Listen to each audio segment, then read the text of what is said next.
Fala, meu povo, estamos aqui direto dos estúdios Manauaras. Mais uma vez o professor está de férias, mas isso não é impedimento para que ele venha estar aqui com vocês no dia de hoje. Como é que vocês estão? Eu espero que estejam todos bem, espero que finalmente você esteja aprendendo, resolvendo as suas questões, fazendo tudo direitinho, tudo bonitinho, rumo à sua aprovação. Para quem não me conhece, está chegando hoje no perfil do Soma Concursos. O meu nome é Gabriel Ramos e eu sou professor das cadeiras de Direito Público aqui no Sobre o Meio Ambiente. Que tá calor, o professor vai tomar uma aguinha.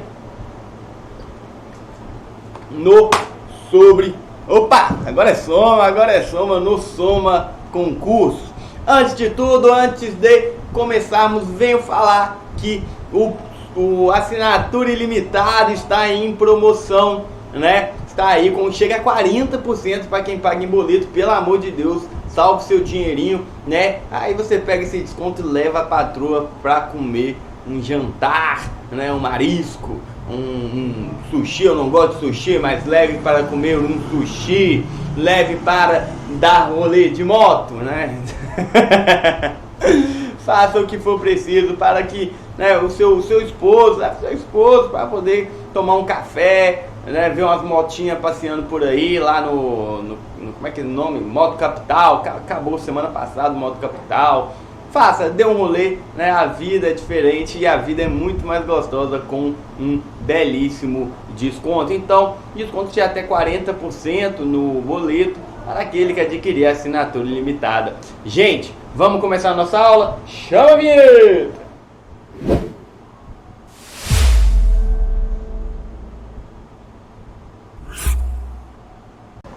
Então vamos lá, por quê? Porque na aula de hoje nós falaremos sobre poder executivo.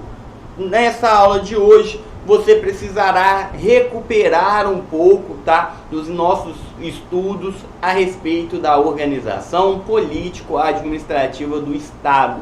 Ok? Então, se você não resolveu centenas de questões sobre aquele tema, sugiro que você estude um pouquinho mais, volte lá, não tenha pressa, Porque eu estou com o edital aberto. Meu querido, você vê a maior quantidade de matérias, não quer dizer que você vai passar em concurso. Não passa quem viu mais matérias, passa quem acerta mais questões. Você pode ter vindo organização político-administrativa e não saber a diferença de uma competência comum para uma concorrente. E aí, de que vai te adiantar na hora da prova? Então, tenha mais cuidado, volte, resolva mais questões, porque é uma matéria muito chatinha. Mas hoje nós não vamos falar de organização, graças a Deus, nós vamos falar de poder executivo. Antes de tudo, venha cá, escaneie este QR Code e siga o professor nas redes sociais, perfeito? Se você não quiser escanear, temos aqui, professor Gabriel Ramos. Falando então diretamente do poder executivo, o estudo do poder executivo ele começa no artigo 76 da Carta Magna.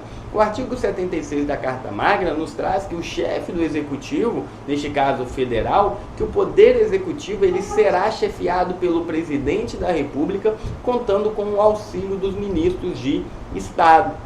Os ministros de Estado são auxiliares do presidente da República na formulação de políticas públicas e diretrizes, diretrizes públicas. O ministro de Estado, ele é um auxiliar, em regra, não é o que costuma acontecer no governo, mas o ministro de Estado ele deveria ser um caráter especialmente técnico. Então, deveria ser alguém que entende muito da área de saúde, alguém que entende muito da área das relações exteriores, alguém que entende muito de economia. Economia costuma ser, a economia é o único setor que realmente o ministro costuma entender muito daquela área. Então, o ministro ele tem que ser alguém extremamente técnico para auxiliar o presidente nessas decisões, perfeito? Graças ao presidencialismo, o presidente da República será o chefe do poder executivo. Obviamente, aqui nós estamos falando na esfera federal.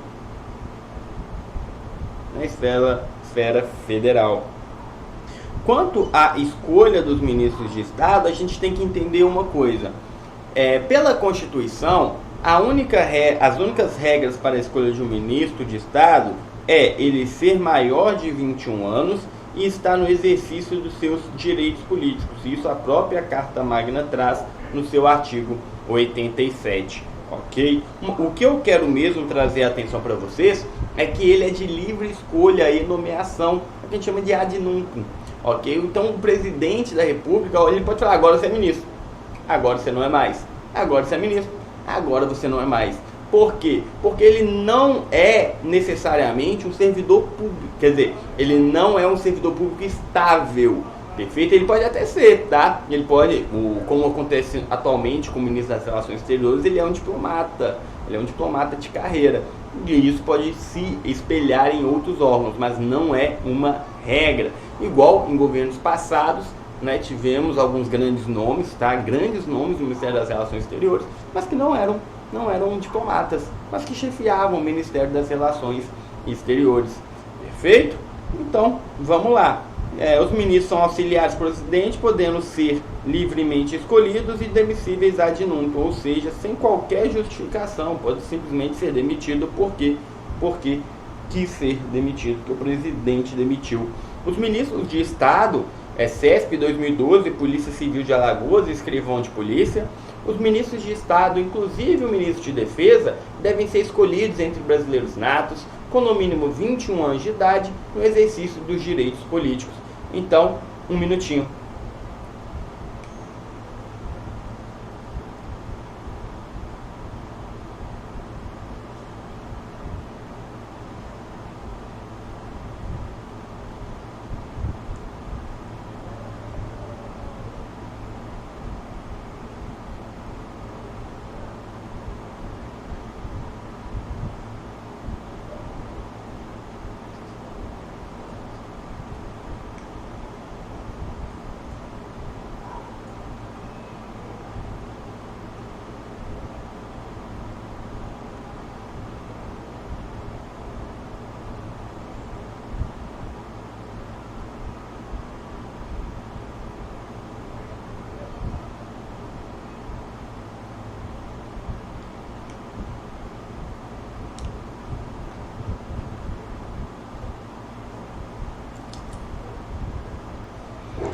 Então vamos lá, os ministros de Estado, inclusive o ministro de Defesa, que ele é igualmente, né, um ministro de Estado, ok? Devem ser escolhidos entre brasileiros natos com no mínimo 21 anos de idade no exercício dos direitos políticos. Olha, de fato, se a idade é prata, a gente coloca em azul, de fato ele deveria ter 21 anos, né? De fato ele deverá estar no exercício dos seus direitos políticos, mas a questão está errada por conta disso aqui, ó. Brasileiros natos, ok? O ministro de Defesa, por força do parágrafo 3º do artigo 12, ele deverá ser brasileiro nato. Mas quanto aos demais ministros, não existe essa obrigatoriedade, ok? Só referente ao ministro de Estado, ao ministro de Defesa, perfeito? Vamos lá. Noções de presidencialismo. Ah, professor, eu já vi presidencialismo, eu vi em organização, mas a gente precisa ver de novo, tá? Porque essa matéria, ela cai nas questões de poder executivo, e eu não sei se você que está aí do outro lado da tela não estudou organização, estudou só poder executivo, ou estudou organização por outro material, não tem como eu adivinhar. E se cair na sua prova, eu preciso ter a certeza que eu te passei esse conteúdo. Então, não é, tá, um material aprofundado, mas aí, como o próprio nome já diz, são noções do presidencialismo. Sugiro que para um conhecimento mais fundo, você veja a nossa aula de organização política administrativa. Ok? Aqui nós vimos, ok? E o presidencialismo é um sistema de governo. O que é o sistema de governo? Principalmente a forma como se dá a gerência, né, de um Estado. A contrapartida, a forma antagônica de um sistema de governo presidencialista é o parlamentarista. O parlamentarista exige um vínculo maior entre executivo e legislativo. Os doutrinadores entendem que o vínculo no parlamento do presidente é com o parlamento e não com o povo. Tá? Aqui no presidencialismo, a prestação de contas do presidente é perante o povo e não o parlamento, porque o parlamento, apesar de passar o processo de impeachment, o parlamento não pode simplesmente depor um presidente porque não perdeu a confiança na gente. E isso o parlamentarismo permite, ok? E quais são as características então do presidencialismo? A forte concentração das funções executivas do presidente da República, ok? As funções executivas são ali então as funções do gerir da administração, ok? A chefia do poder de forma monocrática e unipessoal. Isso se dá por quê? Porque quando estivermos falando do parlamentarismo, as funções do executivo, elas estarão divididas, tá? Entre primeiro-ministro e presidente. Aqui não, tá? No presidencialismo, a função ela estará totalmente em uma só figura, que é o presidente da República. E temos a separação entre o legislativo e o executivo. Essa separação ela não se dá no parlamentarismo, porque pelo parlamentarismo o presidente poderá destituir o parlamento e o parlamento poderá destituir o presidente se um achar que o outro perdeu a confiança, seja do povo, seja do próprio parlamento, ok? Já no executivo não, existe essa separação entre executivo e legislativo. Lembre-se que é só uma noção, é só para você se lembrar do que estamos falando.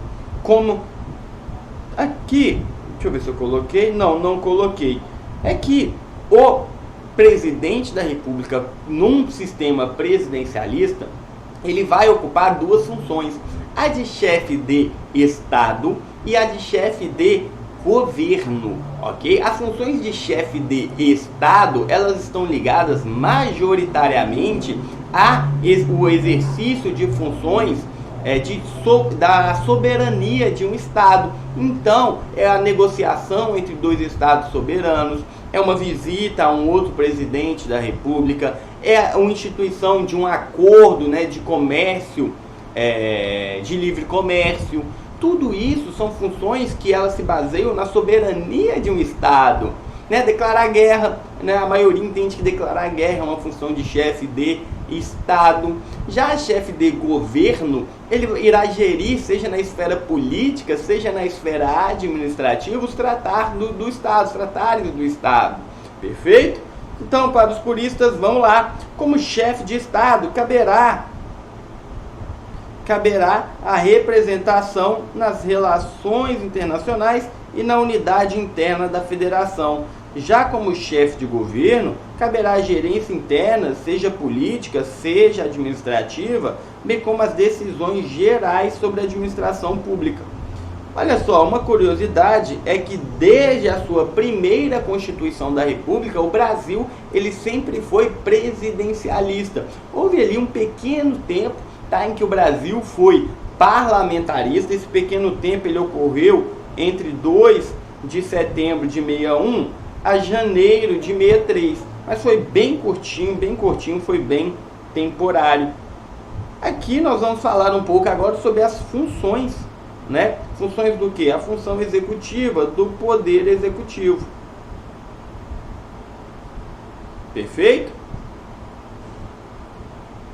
Essas funções elas serão divididas entre o quê? Entre função de governo e função administrativa. A função de governo, ela caberá o quê? As atribuições políticas e de decisão. Político aqui é aplicado no sentido amplo, não é só negociar com o parlamento ou conseguir verbas, apesar de ser também.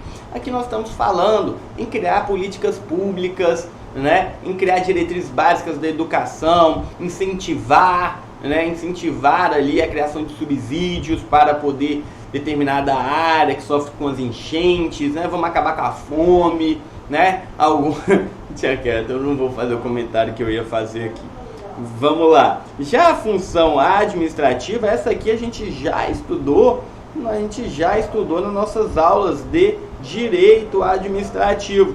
São as decisões de intervenção, de fomento e da prestação de serviços públicos, ok? A intervenção do Estado em suas atribuições privadas, o fomento, seja da agropecuária. Fomentar é você incentivar. Então, ou você incentiva a agropecuária, você incentiva a construção e a prestação de serviço público, que é o serviço público em si, né? Pode ser o funcionário público, o IBAMA, tudo aquilo que seja uma prestação de serviço público para o particular. Essas são as diferenças de função. A gente passou bem rapidamente porque não tem muito o que falar. A verdade é essa.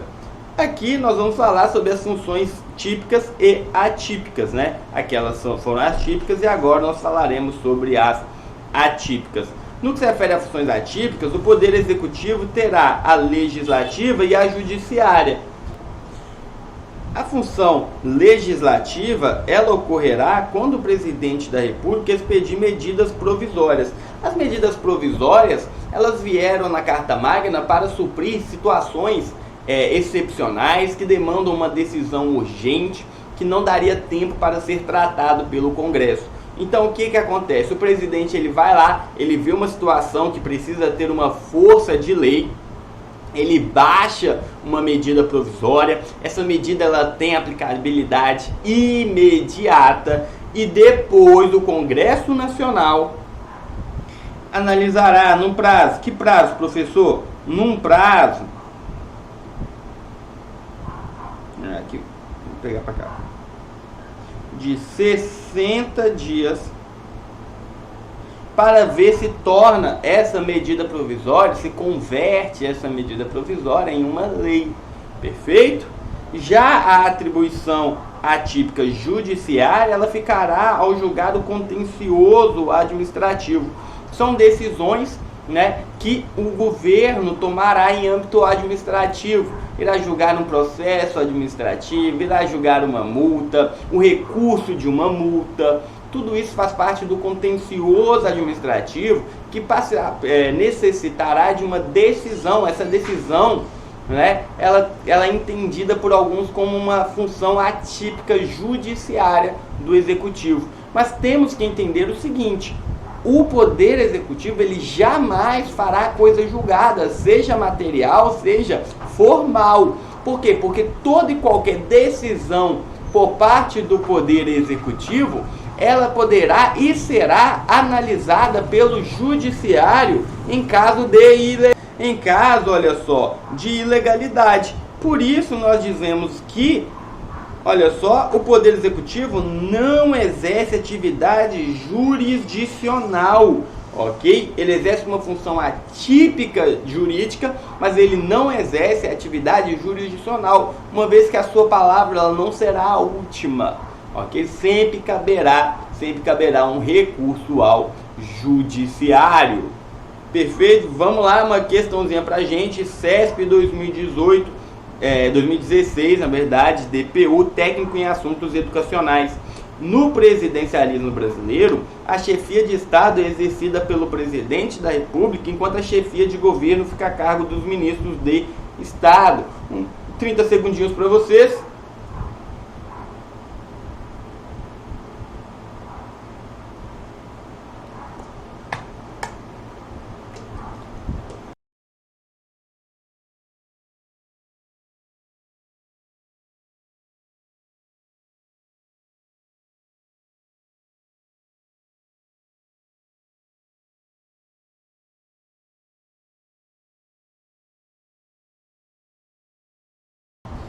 Essa aqui eu dei tempo até demais, né? Porque nós sabemos que pelo presidencialismo a função de governo e a função de Estado ficará sempre a cargo do presidente da República, sendo os ministros de Estado meros auxiliares. São os auxiliares cheios de prerrogativas, mas são auxiliares. Ok? Questão errada. FCC 2004, Tribunal Regional Federal da 4ª Região, Técnico Judiciário. Considerando as atribuições constitucionais do Presidente da República, é certo que a Constituição adotou expressamente o presidencialismo ao dispor em seu texto que há a junção das funções de chefe de Estado e chefe de governo, a separação e independência das funções de chefe de Estado e chefe de governo, o exercício de suas atribuições como todas sendo elas chefe de governo, o desempenho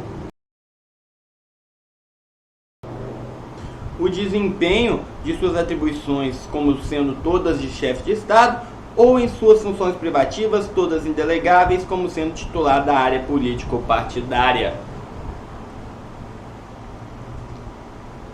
Vamos lá. Nós sabemos aqui, a gente acabou de ver, não tem por que eu tomar o seu tempo, que a resposta correta é a letra A separação e independência, essa ocorrerá no parlamentarismo, tá?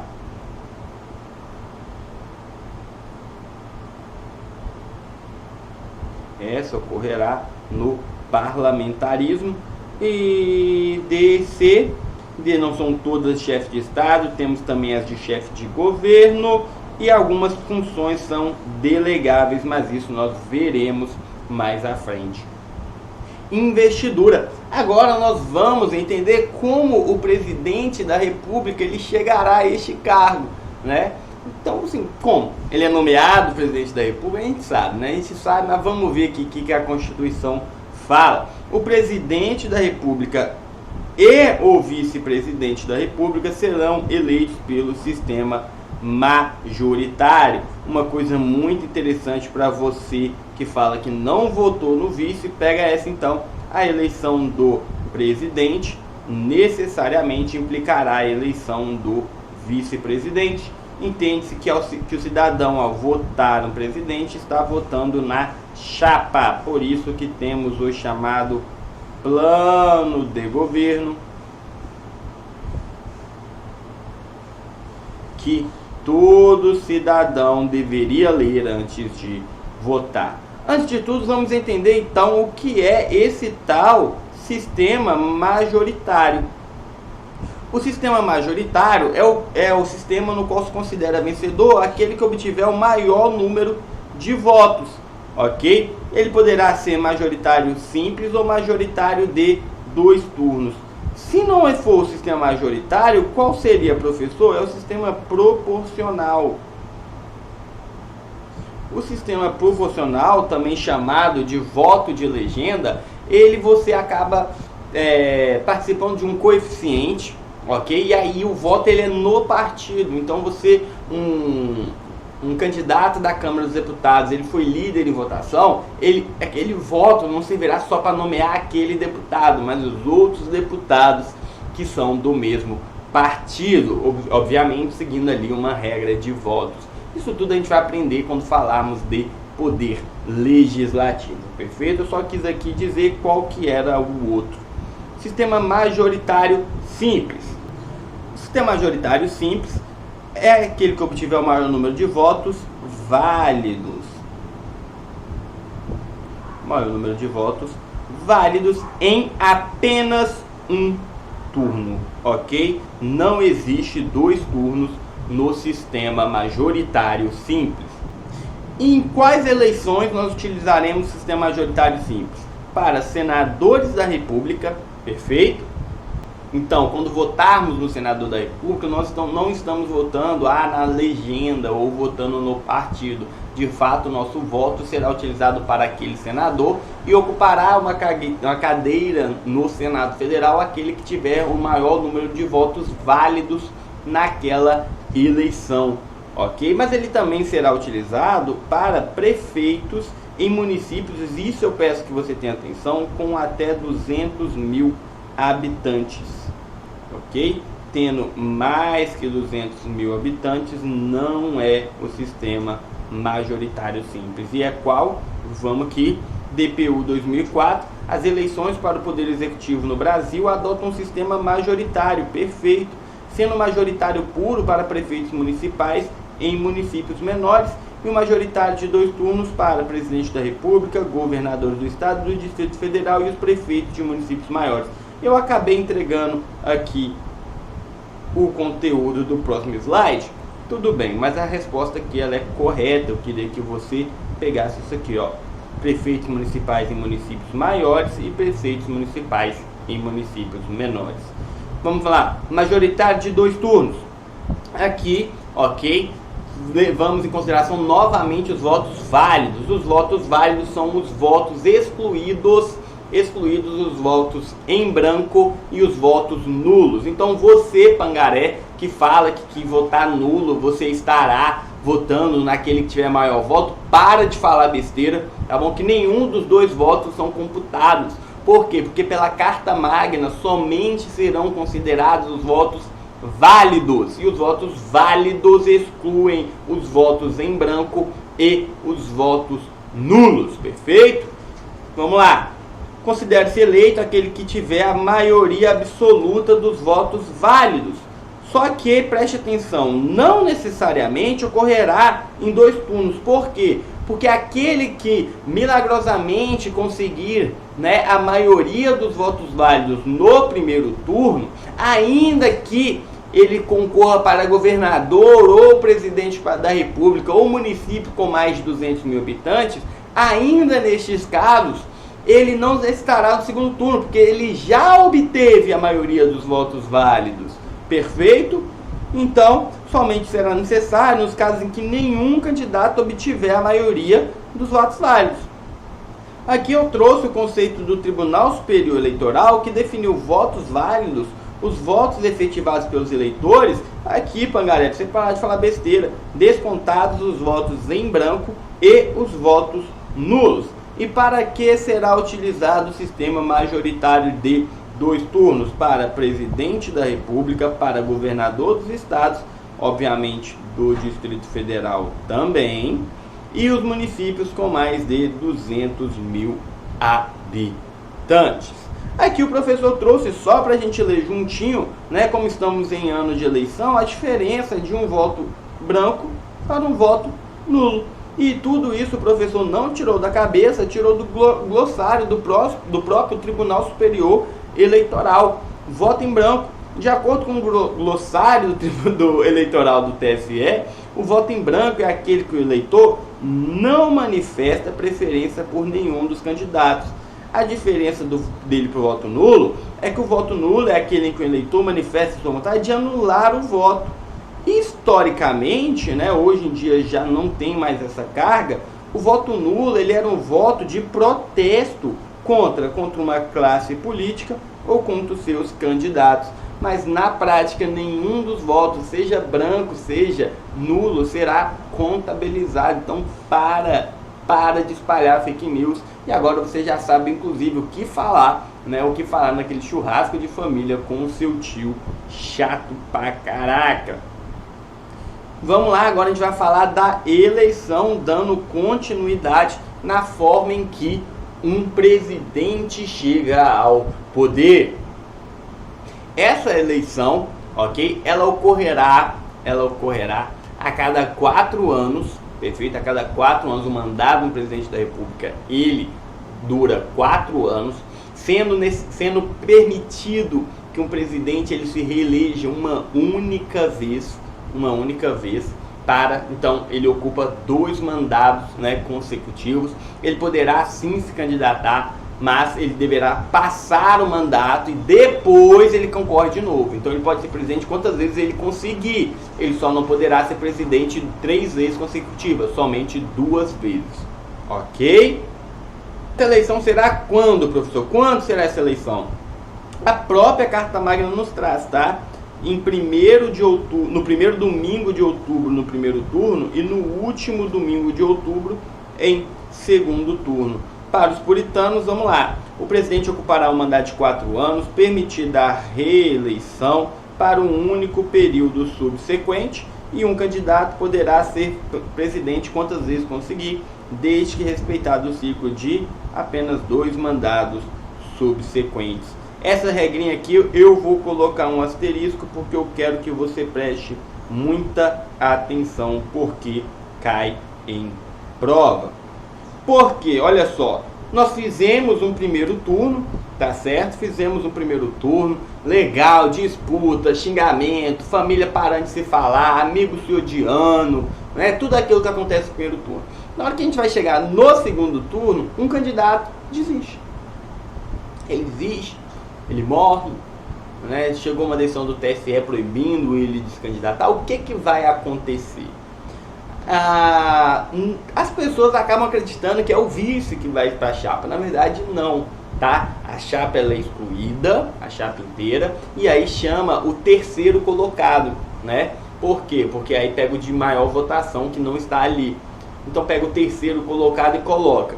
Se o terceiro e o quarto colocado estiverem empatados, o que é muito impossível, né? Cada um vai ter lá 1.227, 1 milhão não, é muito pouco, né? 50 milhões, 227 e 1. E o outro tiver 50 milhões, 207 e 2, aí não tem empate. Mas acontecendo a mágica de um empate, né? A mágica de um empate chama-se o mais antigo entre os dois remanescentes, perfeito? Agora, se depois da eleição, ok, ocorreu a eleição e de repente o caba morre, só que ele morreu antes da expedição do diploma, o que vai acontecer? O vice-presidente será considerado eleito, tá? Ele será considerado eleito com direito subjetivo a exercer as atribuições do cargo. Só para caso vocês tenham curiosidade, a diplomação é um ato feito pelo Tribunal Superior Eleitoral. Ele falou assim, olha, esse candidato de fato ele venceu a eleição, de fato ele teve o maior número de votos válidos e por isso ele poderá sim ocupar a cadeira de presidente da República.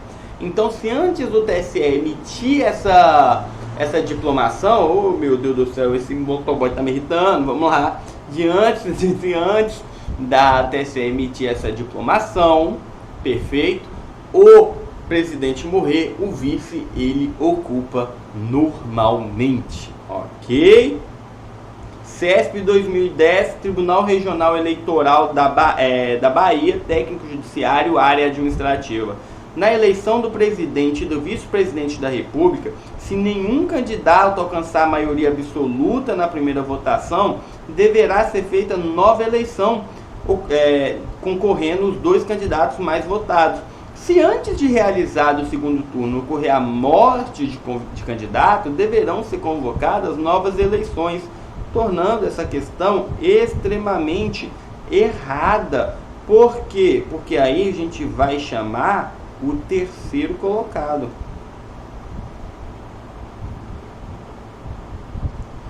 Se estiver um empate entre terceiro e quarto colocado, chama o mais idoso. Perfeito? Sem muito o que falar aqui sobre essa questão. Antes da gente ir para o nosso recreio, vamos ver aqui quais são os requisitos para o cargo de presidente da República. Ser brasileiro nato, ok? Estar em gozo dos direitos políticos, possuir alistamento eleitoral, possuir filiação partidária. Por quê? Porque no Brasil não existe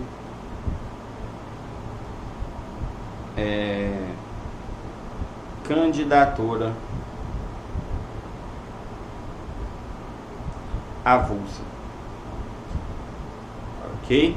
Possuir a idade mínima de 35 anos e não estar inelegível. Obviamente, os mesmos requisitos se aplicarão ao vice-presidente. Gente, vamos fazer o seguinte, um descansinho, né? 5 a 10 minutinhos e a gente volta com tudo, manda bala e termina essa parte da aula de hoje sobre poder executivo. Então vamos lá, abraça seu marido, abraça sua esposa, abraça seu gato, faça gloob gloob para o seu peixe e de 5 a 10 minutinhos a gente está de volta e chama a vinheta.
Então bora lá, chega de descanso. Beleza, a gente viu o que precisa para ser presidente, o que é presidencialismo. Aí ele foi eleito pelo sistema majoritário em 2 turnos. E agora? Agora ele toma posse, né? Agora ele toma posse, tome posse dessa bênção, meu filho. Teve aí uma mudancinha, tá? Essa mudancinha ela foi feita pela Emenda Constitucional 111 de 2021, mas que passará a valer somente em 2026. E qual foi essa mudança? Sabe Deus por quê? Mentira, tem, obviamente, sempre tem a justificativa. A posse do presidente da República, ela mudou de data, ok? Ela mudou de data, indo para o dia 5 de janeiro. Então a posse do presidente e vice ocorrerá em que? Em sessão conjunta do Congresso Nacional. Essa sessão conjunta ela abarca Câmara e Senado, ok? E ocorrerá em 5 de janeiro. Pelo amor de Deus, não vai confundir com a posse do governador. A posse do governador é no dia 6, tá? Presidente dia 5, governador é dia 6 de janeiro, tá bom? Então vamos lá. Aqui a gente já viu que o mandato é de 4 anos e terá início em que? 5 de janeiro ao ano seguinte de sua eleição. Então, se o seu candidato for eleito em 2022, ele toma posse da bênção dia 06/01 de 2023. E aí, tomando essa posse, o que ele vai fazer? Lá numa sessão conjunta do Congresso Nacional, ele vai falar assim: eu, fulano de tal, presto o compromisso de manter, defender e cumprir a Constituição, observar as leis, isso é piada, observar as leis, promover o bem geral do povo brasileiro, sustentar a união, a integridade e a independência do país. Viu? Aí ele vai lá e promete tudo isso numa sessão, jura, na verdade, de mãozinha na Bíblia e tudo. Na Bíblia, na Constituição, aquela coisa que a gente já conhece, ok? Mas aí, como nem tudo é perfeito, a gente tem alguns casos para poder estudar. Beleza, né? Passou 10 dias da posse. E aí, um dos eleitos não assumiu. Se isso não for dado por motivos de força maior, o cargo será decretado vago, ok? O cargo será decretado vago. Então, 10 dias após a posse para poder entrar em exercício. Mas aí vai vir, e se só o presidente não for? E se só o vice-presidente não for? Mas aí o professor colocou tudo aqui bonitinho para vocês. Então, somente um deixou de comparecer, né? Sem motivo de força maior. E o outro tomou posse. O que vai acontecer? Aquele que tomou posse, ele exercerá o mandato normalmente. E aí, sem um vice. Sem o vice.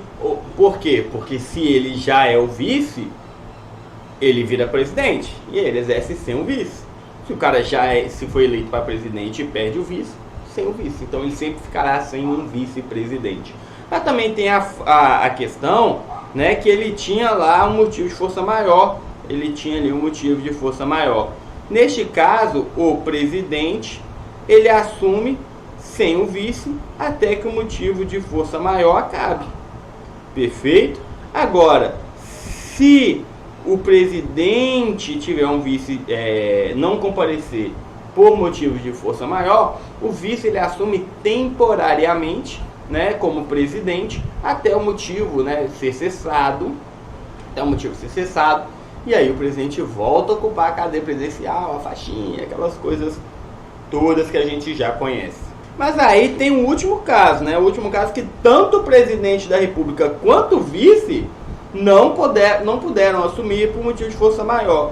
Aí, neste caso, a posse será adiada para além dos 10 dias. Perfeito? Vamos aqui de impedimentos e vacâncias. Ok? O que nos traz o artigo 79? O artigo 79 nos traz que substituirá o presidente, no caso de impedimento, e suceder-lhe-á na vaga o vice-presidente. Então, pela Carta Magna, o primeiro substituto será sempre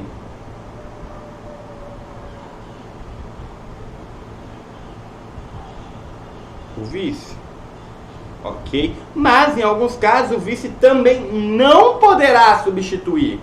E o que acontece neste caso que a gente está sem vice, né? Vamos supor o caso que o cara está lá exercendo o mandato dele sem vice. E aí a própria Constituição Federal, no seu artigo 80, ela nos trouxe a chamada linha sucessória, ok? Depois do vice, quem é que toma a cadeira? Quem vai ser? Vamos lá. Artigo 80, em caso de impedimento do presidente e do vice, ou vacância dos seus respectivos cargos, serão, preste atenção, sucessivamente. Ou seja, devemos respeitar esta ordem. Sucessivamente chamados. O presidente da Câmara, depois o presidente do Senado Federal e, por último, o presidente do Supremo Tribunal Federal. Então, fica desse jeito aqui a ordem: vice-presidente, presidente da Câmara, presidente do Senado e presidente do STF. Uma coisa que eu coloquei é o seguinte, ok? Nos parágrafos 5º e 6º do artigo 14, nos traz as causas de inelegibilidade. A gente já estudou isso. E aí, o que acontece? Em uma dessas causas de inegibilidade é a pessoa ter ocupado a função de chefe do executivo 6 meses anterior ao pleito, ok? Então, assim, é para evitar que o cara ele saia presidente e aí ele vá lá e se candidate a outro cargo e aí ele fique nesse loop. Só que preste atenção, eu sou um vice-presidente, mas eu não fui escolhido para a próxima chapa, né? Não me escolheram para ser o vice novamente. E aí, se eu exerço a presidência da República nos últimos 6 meses como chefe do executivo, eu não vou poder concorrer. Aí eu vou, né, o presidente está impedido, falta 6 meses para a eleição. Eu falo, pô, se eu entrar agora, se eu assumir a cadeira, eu não vou poder ser eleito. Aí o que eu faço? Eu viajo também. Aí só o presidente da Câmara. Só que o presidente da Câmara ele quer ser eleito também na próxima eleição. Aí ele viaja também. Aí o presidente do Senado, ele fala, pô, mas eu também vou participar da eleição. Ele viaja também. Aí sobra para o presidente do Supremo Tribunal Federal. Então, não raro nós veremos o presidente do Supremo Tribunal Federal ocupar a cadeira de presidente da República em ano eleitoral. E quando o presidente do Senado Federal, o presidente da Câmara, o presidente do Senado ocupar a cadeira, ele é presidente, tá? Ele pode baixar a medida provisória, pode declarar guerra, ele pode fazer qualquer coisa, tá? Qualquer coisa que um presidente da República faria, ele pode fazer. Ele é o presidente da República temporariamente, ok? Então foi por isso que eu coloquei aqui, ó, por força do parágrafo 5º e 6º do artigo 14, aqueles que substituem o chefe do executivo serão considerados inelegíveis caso a substituição ocorra 6 meses antes do pleito. Prazo azul. Dessa forma, não raro em ano de eleições, vemos a linha sucessória chegar até presidente do Supremo Tribunal Federal. Ok? Legal, né? Eu acho isso legal. Então, vamos lá. Nós trouxemos agora alguns entendimentos jurisprudenciais, tá? Esses 2 casos aqui, eles são de jurisprudência.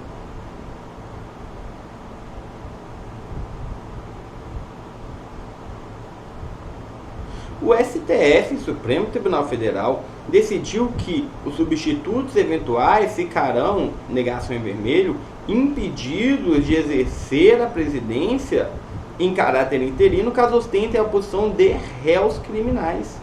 Olha que interessante. Essa foi uma decisão até recente, de 2016, do Supremo Tribunal Federal. Olha só como eu te disse, eu te falei que a organização político-administrativa do Estado e Poder Executivo estavam juntos, eles caminham juntos, abraçados, juntos e shallow now, né? Como diz a música. E olha aqui que o professor está te falando. Ademais, a disciplina acerca da sucessão e substituição de prefeito, ou seja, município, e vice-prefeito estão no âmbito da autonomia municipal, de forma que a observação do modelo federal não será obrigatória. Perfeito? E vamos colocar tudo de verde, porque tudo que é jurisprudência a gente coloca de verde para facilitar na hora do nosso estudo. Não será obrigatório, ou seja, o município ele tem autonomia para a sua lei orgânica, né? Colocar qual vai ser a linha sucessória do presidente, ou do prefeito. Olha que legal. Se quiser colocar que é o ministro da Economia, o secretário de Economia, ele pode colocar. Legal, eu gosto dessa autonomia. CESP 2022, Telebrás, técnico em gestão e comunicações. Quando os cargos de presidente e vice-presidente estiverem em vacância, serão chamados ao exercício da presidência sucessiva e exclusivamente presidentes da Câmara dos Deputados e do Senado, do Supremo Tribunal Federal. Vamos lá, um minutinho.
Então, olha só, sucessiva e exclusivamente presidente da Câmara dos Deputados e Supremo Tribunal Federal? Não. Nós temos que lembrar que aqui no meio tem o presidente do Senado Federal, que também, tá, para quem não sabe, ele é o presidente do Congresso. Então a questão está erradíssima. FGV, Secretaria de Segurança Pública do Estado do Amazonas, técnico de nível superior. O presidente e o vice-presidente da República se encontravam em missão oficial no exterior, daí decorrendo a necessidade de que outra autoridade assumisse o exercício da presidência. À luz da sistemática constitucional, a autoridade referida na narrativa será, ou seja, a autoridade referida, a gente quer saber aqui quem vai assumir.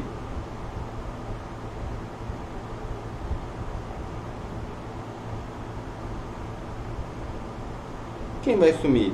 Aquele que vem a ser livremente escolhido? Não, existe uma ordem. Aquela escolhida pelo presidente, entre os presidentes do Supremo Tribunal, da Câmara... Não, temos uma ordem a seguir. Qual é a ordem? Vice, Câmara, Senado, STF. Presidente do STF, presidente de todas. O vice já não é mais, o vice viajou junto. O presidente da Câmara dos Deputados, do Senado Federal, do Supremo Tribunal, nessa ordem que serão chamados ao exercício. Está aqui, corretíssima, letra C. Agora nós vamos falar dos impedimentos, ok? O nome do capítulo era impedimentos e vacâncias. Nós vamos falar dos impedimentos. O impedimento não tem muito o que falar aqui. O impedimento é justamente uma situação em caráter temporário, né? Temporário que o presidente ele se ausentará da sua cadeira. Perfeito? Com isso, a Constituição tem algumas regras. A mais comum e debatida na doutrina é a possibilidade do presidente se ausentar do país. Ok? Então vamos lá. Os impedimentos são afastamentos temporários. Se fala de tempo, a gente mete azul, nos quais o presidente será temporariamente substituído por seu vice ou pelos substitutos eventuais que acabamos de estudar, em caso de impedimento deste quem? Do vice. Um exemplo é que o presidente ou vice não poderão, sem licença do Congresso, ou seja, o Congresso tem que autorizar, ausentar-se do país por período superior a 15 dias, sob pena de perda do cargo. Então, por isso que as viagens presidenciais, elas sempre são inferiores a 15 dias, para evitar, né, a busca de uma autorização legislativa, uma autorização do Congresso Nacional para isso. Diferente do que a gente viu na autonomia municipal, nós temos uma decisão do Supremo Tribunal Federal que, por força do princípio da assimetria, essa norma será de observância obrigatória pelos Estados-membros. Ou seja, os estados eles deverão ter essa mesma regra. Um governador não poderá ausentar-se do município sem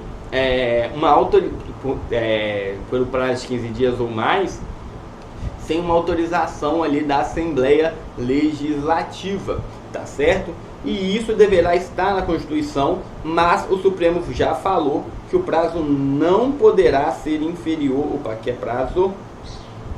que o prazo não poderá ser inferior a 15 dias, então não poderá vir aqui e falar, não, no nosso caso, aqui no Pará é 13 dias, não, o mínimo é 15 dias, tá certo? CESP 2007, Anvisa, técnico-administrativo. A Constituição Federal veda que o presidente e o vice-presidente da República se ausentem do país pelo mesmo tempo. A questão está errada, tá? Não existe previsão na CF para isso. Ok? Vacância. A vacância, aí sim, a vacância, olha só, ela é o afastamento definitivo do presidente da República, que poderá incorrer em caso de quê? Morte ou perda do cargo. Essa perda do cargo poderá ser até mesmo um impeachment.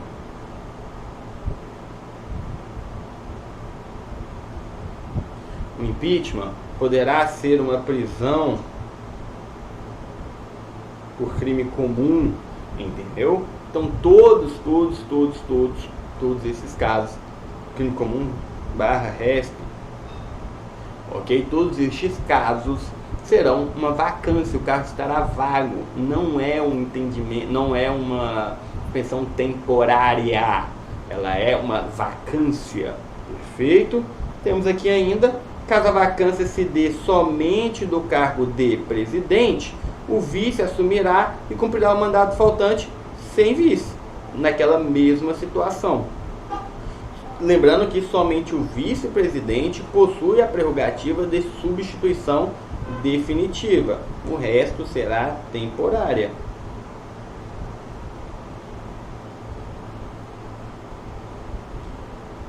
Ok? Aqui começa a ficar legal. Aqui nós chamamos de vacância dupla, né? Vou até vir aqui porque agora é legal. O que é a vacância dupla? Beleza. Um presidente foi deposto, né, morreu, o vice assume. O vice assumiu, o vice morreu, o presidente segue sem vice. E se morre os dois? Estavam os dois no mesmo avião. Nunca viajem, tá? Tem uma regrinha que diz que o pai e a mãe nunca poderiam viajar no mesmo avião. Mas aí, paciência, cada um vai, né? Nem todo mundo tem dinheiro para isso. Porque aí se morrer o filho não fica sem, né? Mas vamos lá, presidente e vice, por isso que geralmente eles não viajam juntos, ainda que é pelo mesmo lugar, eles não viajam no mesmo avião, mas vamos supor que eles pularam essa regra e viajaram no mesmo avião.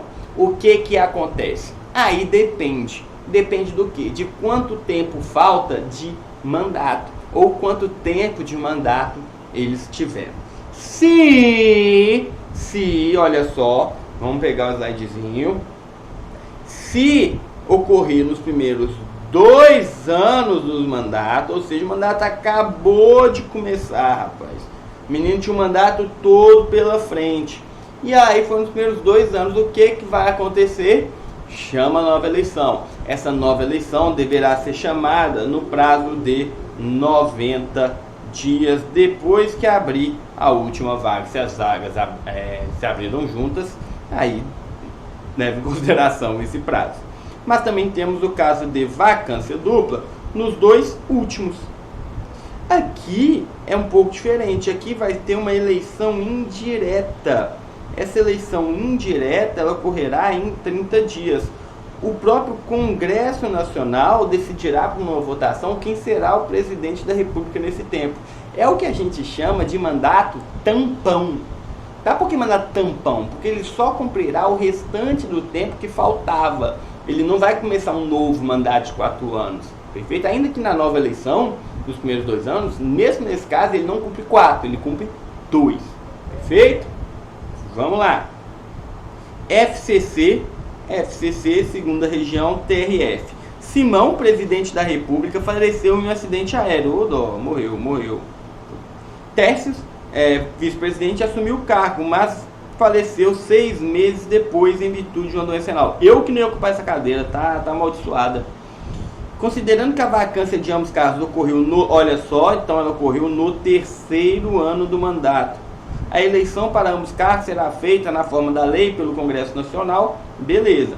Já sabemos que ela será feita pelo Congresso Nacional. 45 dias depois da morte de Tércio, vamos colocar aqui, para a gente não confundir. Simão,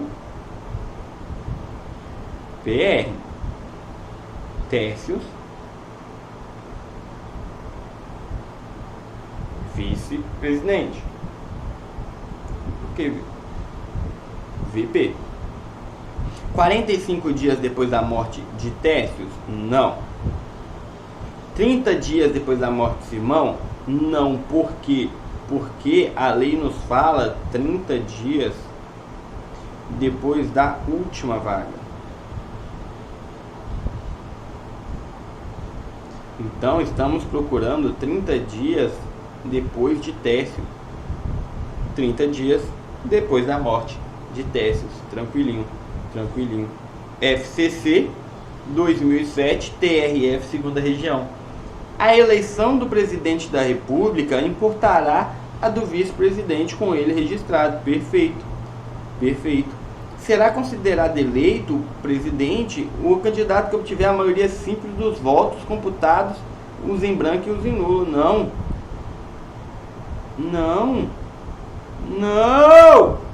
Errado. Vagando cargos de presidente e vice-presidente, nos últimos 2 anos do período presidencial, a eleição será feita pelo Congresso Nacional na forma da lei. Perfeito, é a única causa de eleição indireta permitida. 4. Se antes do segundo turno ocorrer desistência de candidato, convocar-se-á entre os remanescentes o de maior votação. Em caso de empate, o idoso. Perfeito. E em caso de vacância dos respectivos cargos, serão sucessivamente chamados ao exercício da presidência. STJ? Que isso? Então nós estamos procurando 1, 3 e 4. Está correto, é isso que a gente quer o que esteja correto. 1, 3 e 4. Letra A. 1, 3 e 4. Lindo. Para terminarmos a nossa aula, o presidente e o vice-presidente da República não poderão ausentar-se no país pelo prazo de 20 dias sem licença do Supremo? Não. 30 dias sem licença do Senado? Não. 10 dias sem licença da Câmara? Não. Está aqui a nossa resposta: 15 dias sem a licença do Congresso Nacional. Meus senhores, meus cheirosos e meus tudo de bom, infelizmente chegou ao fim a nossa aula de hoje. Eu espero que você tenha gostado, eu espero que você tenha se divertido e eu espero que você nos nossos próximos vlogs. Um grande beijo no seu coração e tchau, tchau.